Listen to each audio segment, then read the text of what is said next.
இத்தோட விஜய் ஒழிச்சிடணும்னு ஒரு கூட்டம் அப்படி ஒரு கூட்டம் இல்ல. அப்படி திமுக நினைச்சா ஓப்பனாக்கல, திமுக நினைச்சா அதை விட முட்டாள்தனம் எதுவுமே கிடையாது.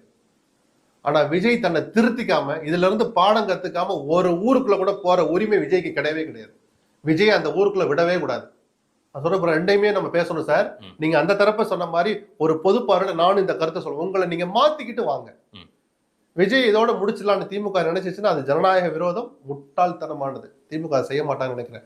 அனுமதி கொடுக்கிற விஷயங்கள்ல இனிமேல் வெளிப்படைத்தன்மையோட எந்த அரசாங்கம் நடந்துக்கணும். அதுக்கு இந்த கரூர் துயர சம்பவம் ஒரு ஐ ஓபனரா இருந்தா நான் சந்தோஷப்படுவேன்.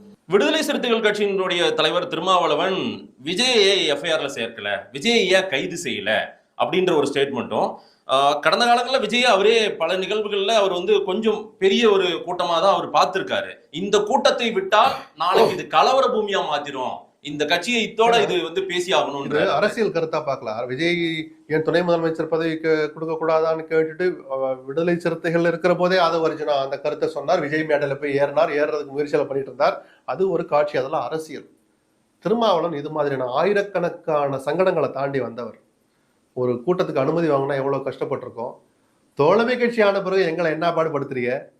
ஒரு ஆவேசம் வரதானே சார் செய்யும். திமுகவை நோக்கி தோழமை எல்லாம் அப்புறம், நான் முதல்ல நடக்கிற நியாயத்தை, நான் பட்ட வேதனைகள் நினைவுக்கு வருது, நான் கேட்கிறேன்னு கேட்டுதான் திருமாவளவன் அந்த வார்த்தையை வச்சார். உடனே திருமாவளவன் கூட்டணி விட்டு வெளியே போறாரா சார் யாராவது டிபேட் வச்சீங்கன்னா அதை விட அபத்தம் வேற எதுவுமே இல்லை. அது வேற, இது வேற. நான் என்ன பாடுபட்டேன், என்ன பாடுபடுத்துனீங்க, இன்னைக்கு என்ன பாடுபடுத்துறீங்க? ஏன் விஜய்க்கு மட்டும் இந்த சலுகை கேட்பாங்களா கேட்க மாட்டாங்களா சார்? அந்த மென்மைக்கு தான் நேற்று அரசாங்கம் திமுக அரசு குட்டு வாங்குச்சு நீதிமன்றத்துல, 2 நீதிமன்றத்திலையும். இத்தோட விஜய்